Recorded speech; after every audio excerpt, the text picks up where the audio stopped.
this was not a natural killing. This was not a natural death. This represents a young man who was killed. His head was severed from his body.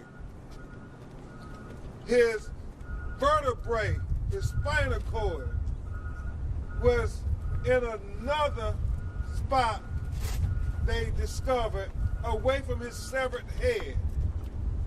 They have recently found remains that they believe are also Rasheem Carter at another part of where he went missing.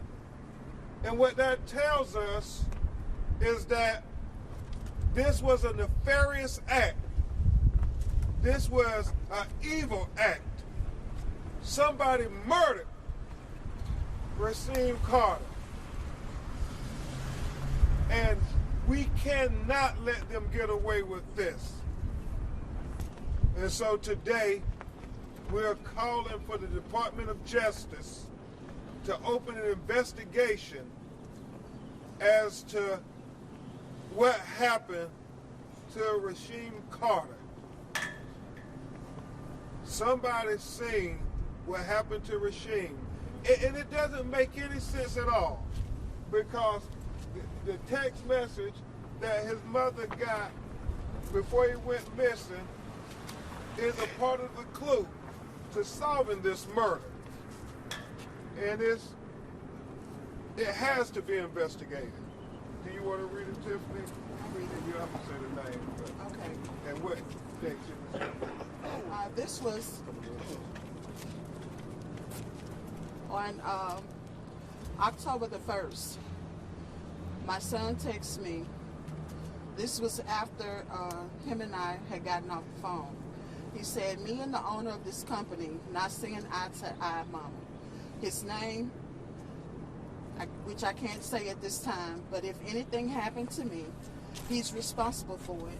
I'm too smart, Mama. He got these guys wanting to kill me. And that's what he sent to me.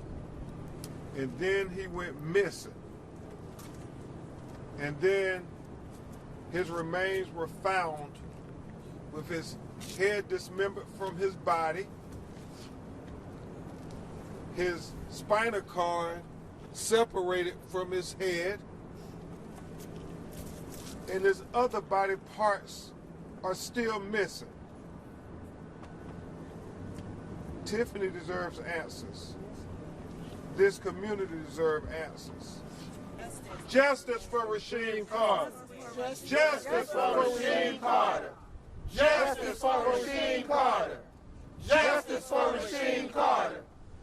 Here we are, 2023, some 70 years after the 50s. We thought we had advanced here in Mississippi. I've been a Mississippian for all 46 years of my life, and I've never heard of a crime this horrific in my life. I was not living during the time of Emmett Till. I heard about that and read about it in the history books, but I thought we had progressed in Mississippi. But we are living in the Jim Crow era 2.0, and there seems to be a surge of white supremacy. There's no reason that Rasheem Carter should have been killed.